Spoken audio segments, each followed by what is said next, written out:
सोनू। जी पापा। चल भाई, बहुत तेज धूप हो रही है, अब घर चलते हैं। अब नहीं हो रहा। मैंने आपसे कहा था कि आप रहने दो पापा, मैं कर लूंगा अकेले। हाँ हाँ, कहा तो था, पर तुझे अकेला कैसे करने दूं? इतना बड़ा खेत है, तैयार करने में समय तो लगेगा ना। हाँ वही तो मैं भी कह रहा हूँ पापा, आप घर जाओ, मैं करता हूँ। नहीं, तू भी साथ चल, रोटी वोटी खा लेते हैं, फिर शाम को आएंगे। पर पापा तब तक तो अंधेरा हो जाएगा। आप चलो ना, मैं आता हूँ। अरे जिद मत कर, चल मेरे साथ, आज की छुट्टी मान ले। अरे पापा, किसान की छुट्टी कभी नहीं होती। अरे मैंने कह दिया ना, तो हो गई आज छुट्टी, अब चल मेरे साथ। ये कहानी इन्हीं के छोटे से परिवार की है। किशन अपनी पत्नी गंगा, बेटे सोनू और बेटी मोना के साथ एक गांव में रहता था। गांव की आबादी ज्यादा नहीं थी, तो सभी के घर काफी दूर दूर बने हुए थे। खुद किशन का छोटा सा घर भी उसके बड़े से खेत के बीचों बीच बना हुआ था। फिर घर पहुंचकर, आ गए दोनों, चलो आ जाओ, मैं खाना लगाती हूँ। वैसे खेत का काम पूरा हो गया। कहाँ माँ? पापा कहने लगे कि आज छुट्टी है, तो मुझे भी अपने साथ छुट्टी मनाने ले आए। छुट्टी? मतलब? अरे गंगा, बाहर निकल कर देखो, कितनी तेज धूप है। में से कोई बीमार पड़ गया तो और मुसीबत। अच्छा, मोना कहाँ गई? वो कुएं से पानी लेने गई है। पिताजी कितनी बार कहा है आपसे, एक नल लगवा लो ना। पहले माँ और अब बेचारी मोना कितनी दूर से पानी भर कर लाती है हमारे लिए।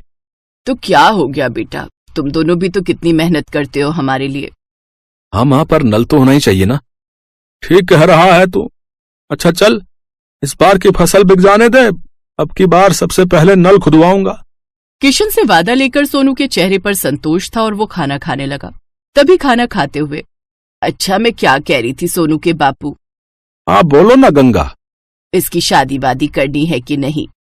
हाँ हाँ करेंगे ना, वो बढ़िया से करेंगे।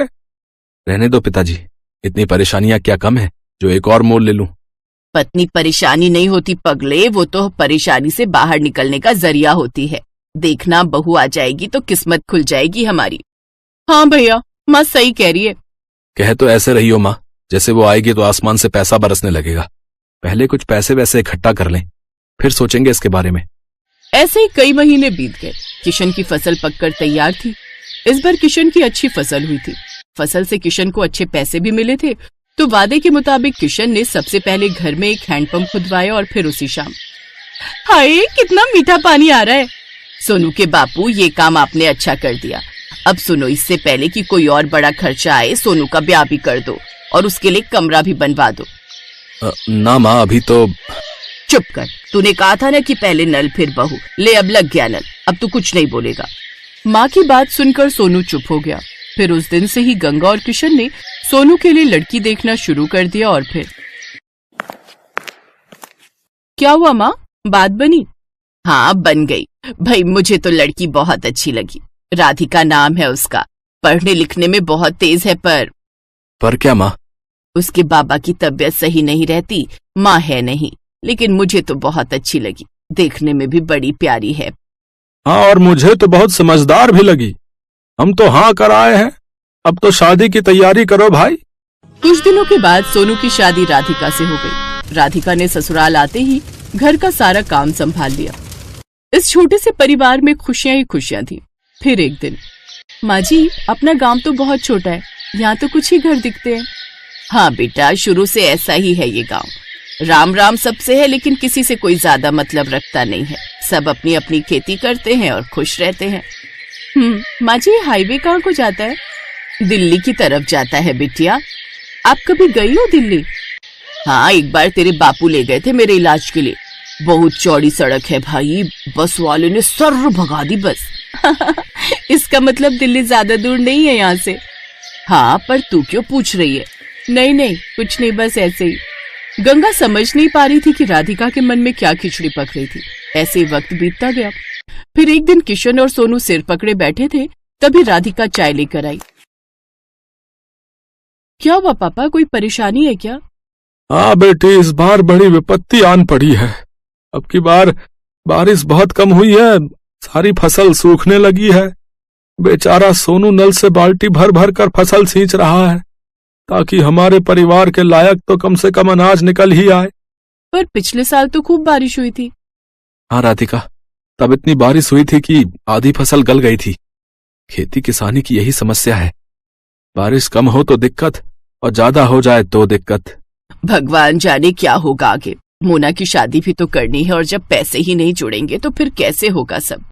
भरोसा रखो गंगा, सब ठीक हो जाएगा। अपने परिवार को परेशान देख राधिका भी दुखी हो गई। वो अब अपने परिवार की मदद करने के बारे में सोचने लगी और फिर, पापा एक बात कहनी थी आपसे।